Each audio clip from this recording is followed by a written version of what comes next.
This is a label, and this is a video about how you can turn it into your go-to sales technique to close more deals on the phone, which is exactly what I do to close more coaching deals. And today I'll show you a total of 5 sales training techniques that will help you increase your close rate even if you are a complete beginner. I'll go from the easiest techniques to the hardest ones to make these ideas easier to follow. Coolness? So let's get started. Number 1, speak through a smile. Every person that hops on a sales call with you knows you're there to sell. This creates tension because they know they'll have to wait to the end of the conversation to learn about your prices. So to ease the tension, smile a lot. Smile even if you are on a phone call, as smiling makes you sound more cheerful and warm, which is exactly what your prospects need to feel more comfortable around you. Think about this. During the sales interaction, your prospects are supposed to disclose in-depth information about themselves and their businesses. Unfortunately, if they're feeling tense around you, they won't tell you what you need to know. They'll just cut you off or play hardball with you. Consider that being vulnerable in front of a stranger is never pleasant, and you are a stranger to them. So by smiling, you begin to ease the nervousness. Therefore, smiling is the simplest tool at your disposal to lower the tensions during the sales call. Moreover,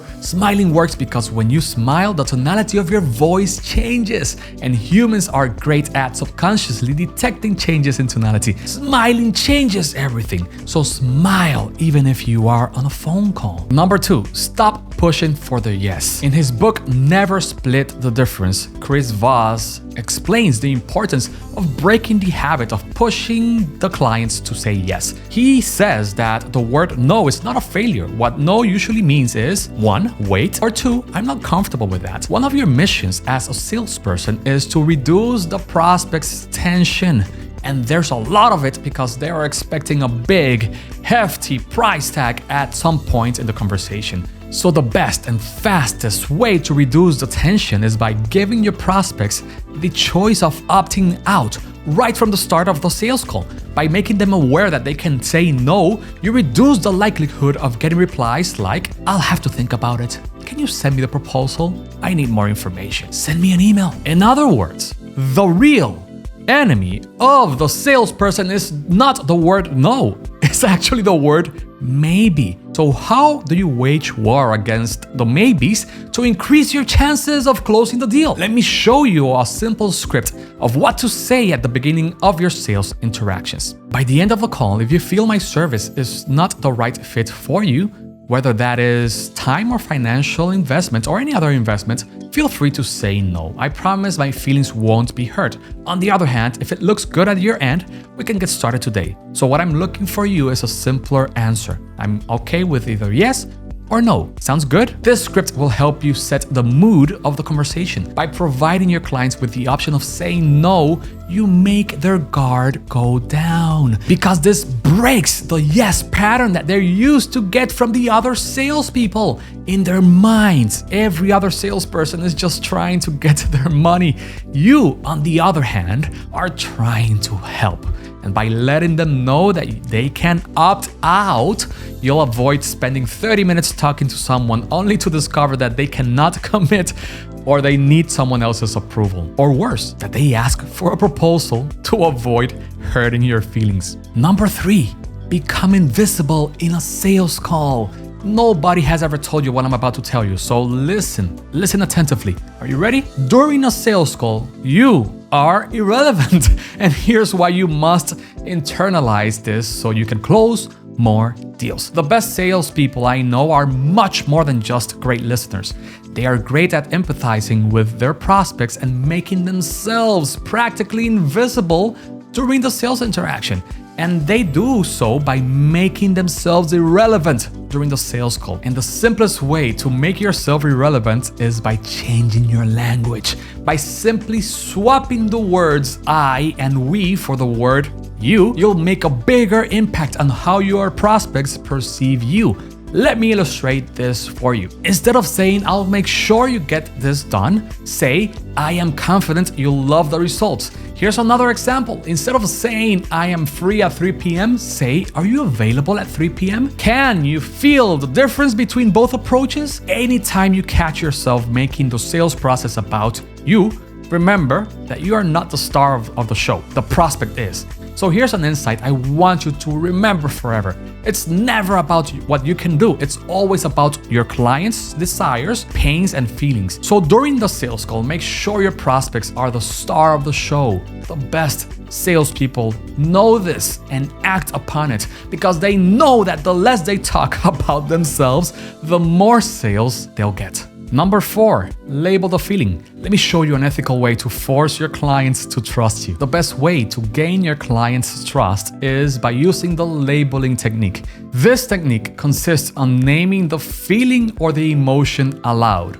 All you do is say the emotion the client is experiencing. Nothing in this world will help you close more deals than correctly pinpointing your client's feelings. By labeling your client's feelings, you make them feel understood, which will help you build trust between both of you. And this trust is the bridge that leads you to getting the yes. You also get them to say, yes, that's exactly it. And during the sales call, you cannot get better feedback than this reply.